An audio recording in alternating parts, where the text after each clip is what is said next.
دوستان عزیزم درود. آش قرقور ترا یکی از ترش‌ترین و خوشمزه ترین آش‌های سنتی ایرانه که با ترکیب قرقروت، حبوبات و سبزی معطر درست میشه. این آش طعمی منحصر به فرد داره، به ویژه در روزهای سرد زمستانی حسابی میچسبه. حتما این آش سنتی رو امتحان کنید.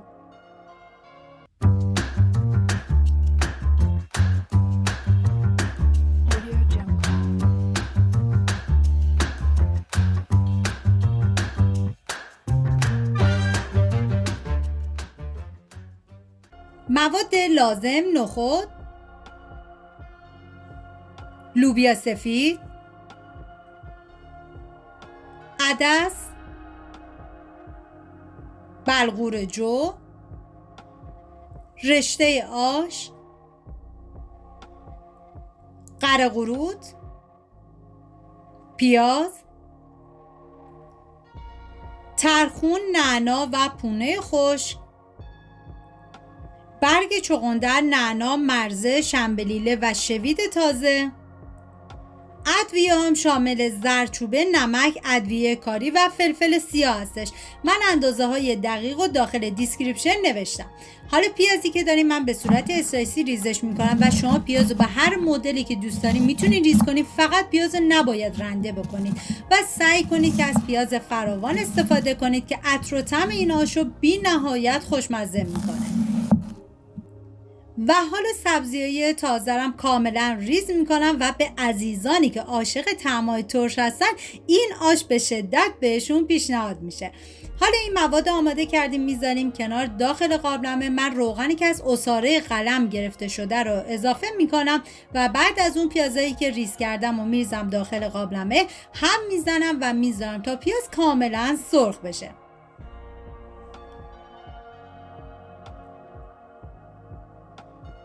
واقعا این آش خواص خیلی زیادی داره دیگه. همه خودتون میدونین که قرقروت خیلی خاصیت‌های زیادی داره و برای پیشگیری از پوکی استخوان و نرمی استخوان کودکان و هزاران خاصیت دیگه. حالا ادویه ها رو بهش اضافه میکنم. ببینید من از نمک استفاده نکردم چون استاک گوشت من نمک داره، برای همین نمک این غذا رو حذف کردم. هم میزنم تا ادویه ها کاملا تف بخورن و عطر ادویه ها آزاد بشه.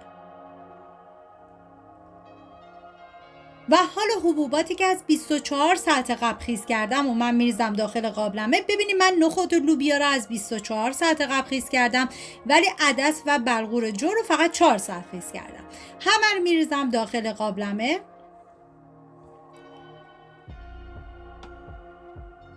و یه هم میزنم تا همه مواد با هم دیگه مخلوط بشن. واقعا دم عراقی‌های عزیزمون گرم با این آش فوق‌العاده لذیذ و خوشمزه‌شون واقعا بی‌نظیر و منحصر به فرد بود. و بعد از اون من ببینیم مقداری از استاک گوشت استفاده کردم، الباقی هم آب جوش. شما اگه استاک گوشت نداشتین میتونید کلا از آب جوش استفاده بکنید، فرقی نمیکنه. حالا استاک گوشت هم آشو خوب خوشمزه تر میکنه و آب جوش هم بهش اضافه میکنم و دیگه میذارم تا این مواد کاملا بپزن و لابدار بشن. ببینید زمان پخت این آش 3 ساعت تا 3 ساعت و نیم بود و دیگه بعد از اون کاملا آش جا افتاده میشه. حالا قرقروت رو میریزم داخل ظرف و آب جوش بهش اضافه میکنم و میذارم تا این قرقروت ها کاملا باز بشه. ببینید میزان و اندازه قرقروت برای این آش کاملا سلیقه‌ایه. اگه دوست دارید که آشتون ترش‌تر باشه میتونید از قرقروت بیشتری استفاده بکنید، دیگه کاملا سلیقه‌ایه. و حالا میریم سراغ آش که دیگه اینجا کاملا موادمون پخته. من یه هم میزنم. ببینید چون بلغور جو داره حتما در طی زمان پخت چندین مرتبه هم بزنید و بعد از اون دیگه سبزی آش رو بهش اضافه میکنم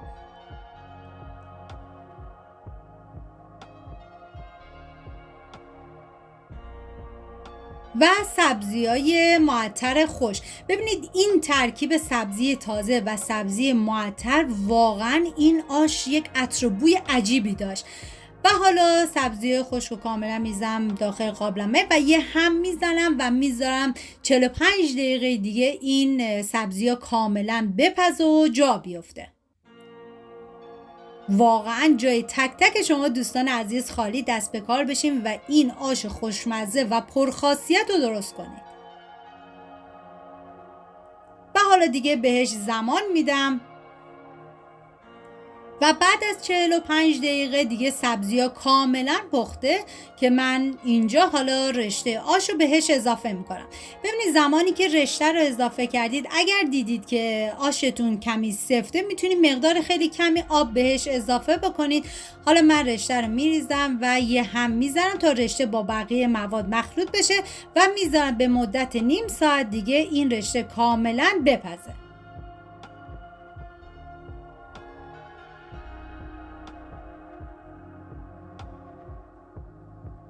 و بعد از نیم ساعت دیگه رشته کاملا پخته، من یه هم میزنم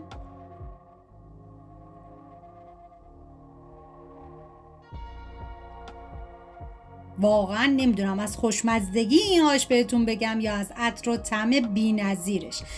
و حالا قرقروت رو بهش اضافه میکنم که من مقداری از قرقروت رو میریزم و هم میزنم. اگر دیدم که ترشیش کمه دوباره بهش اضافه میکنم.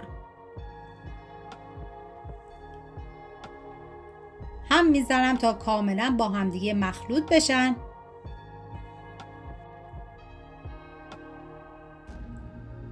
و دیگه زمان میدم به مدت نیم ساعت دیگه تا این آش کاملا جا بیفته.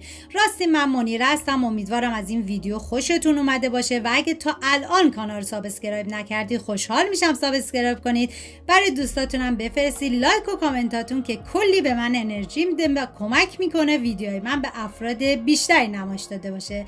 اینم از آش خوشمزه ما، امیدوارم درست کنید، در کنار خانواده از خوردنش لذت ببرید. ممنون از همراهی همیشگیتون. تا یه خوشمزه دیگر، بدرود.